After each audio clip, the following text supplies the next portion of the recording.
2013 में रूस ने एक संघीय कानून बनाया जिसके तहत बच्चों की सुरक्षा को मुद्दों के बारे में किसी भी सार्वजनिक चर्चा या सकारात्मक संदेश को चुप कराने के बहाने के रूप में इस्तेमाल करने वाले समलैंगिक प्रचार पर रोक लगाई गई।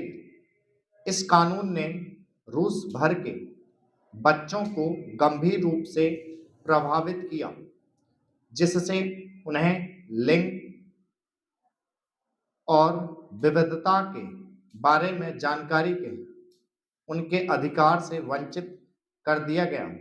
कार्यकर्ताओं ने सरकार को यूरोपीय मानवाधिकार न्यायालय में यह तर्क देने के लिए ले लिया कि अभिव्यक्ति की स्वतंत्रता और भेदभाव से मुक्ति के उनके अधिकारों का हनन किया जा रहा है। रूस का पहला समलैंगिक प्रचार कानून 2006 में मॉस्को के निकट एक प्रशासनिक क्षेत्र में लागू किया गया था। बच्चों की नैतिकता की सुरक्षा पर स्पष्ट रूप से केंद्रित, नाबालिगों के बीच समलैंगिकता के प्रचार के उद्देश्य से सार्वजनिक कार्यों पर प्रतिबंध लगा दिया।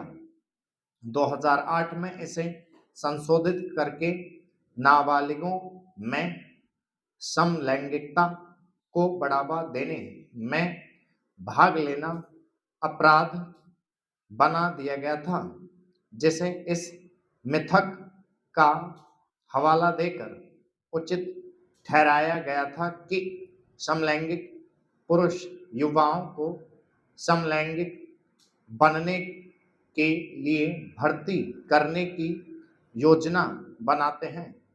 ये कानून ऐसे समय में लागू हुए जब रूस में खुले तौर पर समलैंगिकता विरोधी बयानबाजी बढ़ रही थी और अधिकार संगठनों ने तब से रूस में उनके अपनाने को लोगों के खिलाफ हिंसा में वृद्धि और राज्य से लोगों के लिए सुरक्षा में कमी से जोड़ा है।